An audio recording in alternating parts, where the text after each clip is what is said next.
just before I found the integrative practitioner that I now work with for Hashimoto's. Okay, wait, let's take a step back. Hey, if you're new here, I'm Brandy Searcy. I am a pharmaceutical research scientist, skincare formulator, and certified health coach. I'm also working on a certification in spinal flow, which we'll talk about when in other videos. All right. So, anyways, I'm passionate to say I'm passionate about health is an understatement.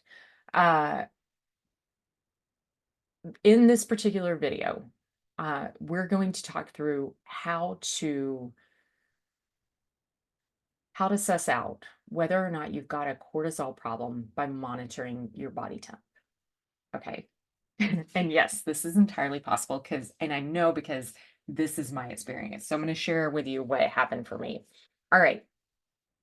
So for a lot of women who are doing natural cycling, and this is where you're using a fertility awareness method for natural contraception, or AKA family planning, is kind of probably how it's more used.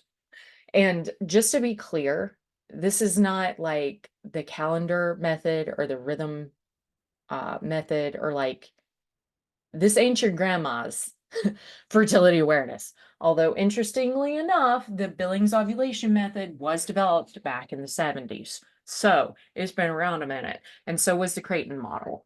All right. So there are a whole bunch of different models. Like if you're new here, this is going somewhere. This is circling back around to cortisol and body temp. So hang with me for just a sec. Just 2 minutes. Okay. Okay. So there are a whole bunch of models. They're called either symptom-based, symptothermal. Now there's even hormone monitoring, like at-home urinary hormone monitoring, to figure out when your fertile window opens and when it closes. Because if you are a woman, you are not fertile every single day of your cycle. And it is entirely possible, like all of these methods are proven to be like upwards of 98% effective. The Creighton model, 99.5% effective at preventing unwanted pregnancy. That's better than birth control. Better than hormonal birth control. Yep, it is. Okay, so anyways, a lot of these models include monitoring your body temp daily, because what happens is for the first half, like if we think of we're going to use the traditional 28-day cycle here, okay? So like 28-day cycle. So day 1 is day 1 of your period. Day 14 is ovulation day. And day 28 is like the day before you start to bleed again. Okay. So the first half of your cycle is dominated by estrogen. This does not mean estrogen is high for that whole 14 days. It just means estrogen is the dominant hormone over progesterone. On here where my thumbs are is ovulation day. Okay, then after it, here, progesterone dominates. Progesterone is a hotter molecule, hotter hormone energetically than estrogen. So what this means for your body temp is that your body temp actually rises after ovulation. And it stays high all the way until you start to bleed. Usually you can actually even predict your period because your body temp drops the day before your period starts. Yeah, little known fact, but it does. Okay. So what's interesting, like if you first thing when you wake up in the morning, you stick a thermometer in your mouth and you get the reading. That's your basal body temp. They call it basal body because it's like resting. Like think of basal as resting state. Okay, it's before you've had any stress of the day except for your alarm. Because I don't know how you get past that. But anyways, before you had any stress of the day except for your alarm, this thermometer is supposed to go in your mouth and you write down your temperature and you record it. And then what you see after ovulation is you have consistently higher temperatures for the rest of your cycle. So I've been doing this like in conjunction, just as like confirmation of ovulation for a while. And then what happened was my temperatures started to go all over the place. I mean, I would have 97.8 one day, 98.3 the next, 97.6 the next, 98.2. I mean, it was crazy. And it should be like it's a clear In case you have not done this, for most women, it is a very clear delineation. You're running solidly below 98.0 or 98.1 for this first half of your cycle. After ovulation day, you're running at least 0.3 degrees higher. So we're talking like 97 point. For me, like, because I tend to be low, because once again, I'm low thyroid. I'm in the 97.5 to 97.8 range here in the first half of my cycle. And then after ovulation, I'm above 98. I very rarely will get to 98.6. I'm more like 98.0, usually 98.1 to 98.4. Like I say, it's very rare for me to see a day when I'm 98.6. That's also how it is for most women. Like, very consistent within, like, actually quite tight. You will sometimes actually get a drop as you approach ovulation. You'll actually get a drop in your body temp because estrogen levels really are rising at that time. And once again, estrogen is a very cool hormone, energetically speaking. It's something I talked about before in a different video. Okay, so oh yeah. So like I say, I'd been monitoring my body temp daily for years, and I had seen that consistently every single cycle. So all of a sudden, when my temperatures were all over the place, I mean, just dramatically different from one day to the next, and I was like, well, my thermometer's broken. So I got a new battery for it. I was like, there's something up with this. I'm gonna replace the battery. Got a new battery for it. They were still all over the place. Got a new thermometer. They were still all over the place. I'm like, no, something else going on. What's up? Okay. So, like, what had happened, like, what precipitated that event was the naturopath I was seeing and am no longer seeing.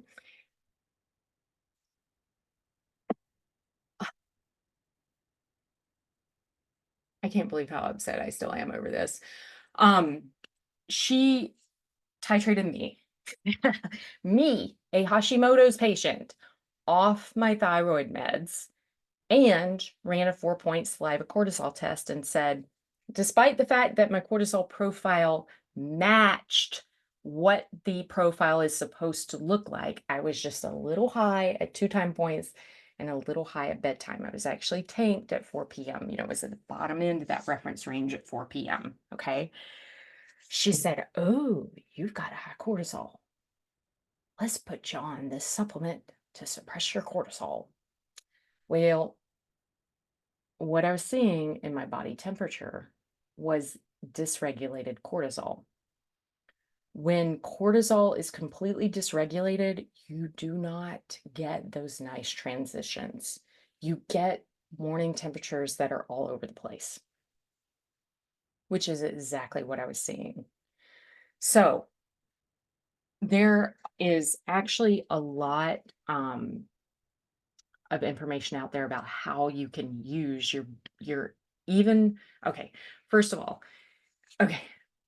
All right, let me just finish the thought. Okay, there's a lot of information out there about how you can kind of assess your metabolism throughout the day. And metabolism is just a fancy word for how well you can convert food into energy to fuel your body, right? Like, every cell in your body needs energy. And it gets that from the food you eat, right? Like, you eat food, it gets converted into energy, it fuels you. Um, okay, so uh circling back around, there's a lot of talk, like, from um in circles that are dedicated to metabolic health. There's a lot of talk about testing your temperature at multiple points throughout the day. And kind of a general recommendation is, first thing in the morning, that rising, that basal body temp, um, half an hour after breakfast, and then, like, I don't remember the rest of them.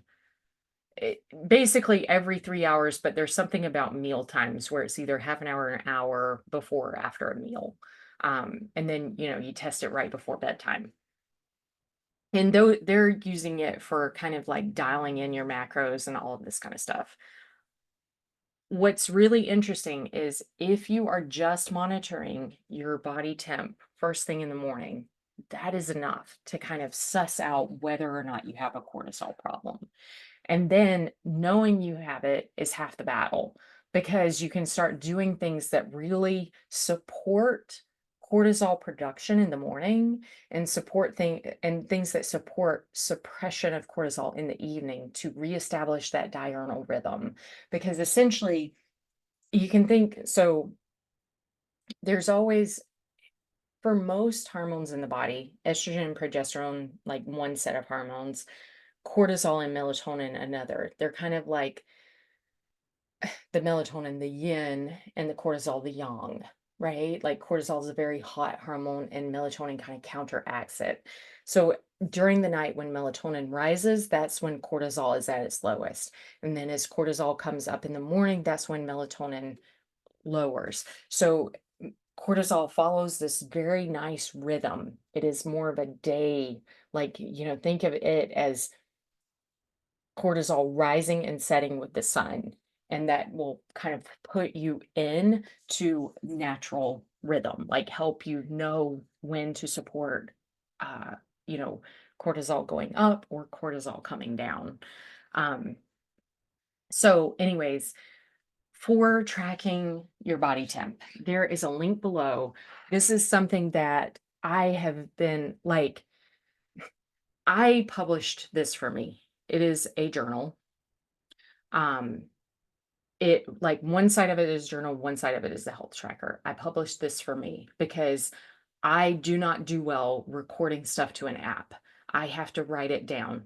First of all, because my bathroom is a tech-free zone of the house, as is, at least for me, the bedroom is a Brandy's tech-free zone. Okay. Justin's not quite there yet, but that's okay. Um, so anyways, like because of that, I do not take the time when I walk downstairs to record things onto an app. Like I need a chart in front of me. So anyway, link to that below. Like I say, I love having it on a chart. It's just so much better for me. Um, and like I say, you can really start to see if you have these wild fluctuations from day to day, from morning to morning, it's pointing to cortisol dysregulation. And going hand in hand with that, oftentimes is something going on with the thyroid. I talked about thyroid a lot here. A lot of times with thyroid, as long as you don't have um, an autoimmune condition associated with it or like cancer or something, which, it's necessary to rule out something pathological. As long as you don't have that, like just supporting it with basic nutrition is a great way to like help restore not only thyroid but also cortisol, because those two really go hand in hand, which again is something I've talked about here. Um, but you've got to pay attention to both. Like you can't just pay attention to one, you've got to pay attention to both. Okay, that's all I wanted to say for today. I'll catch you in the next video. Bye.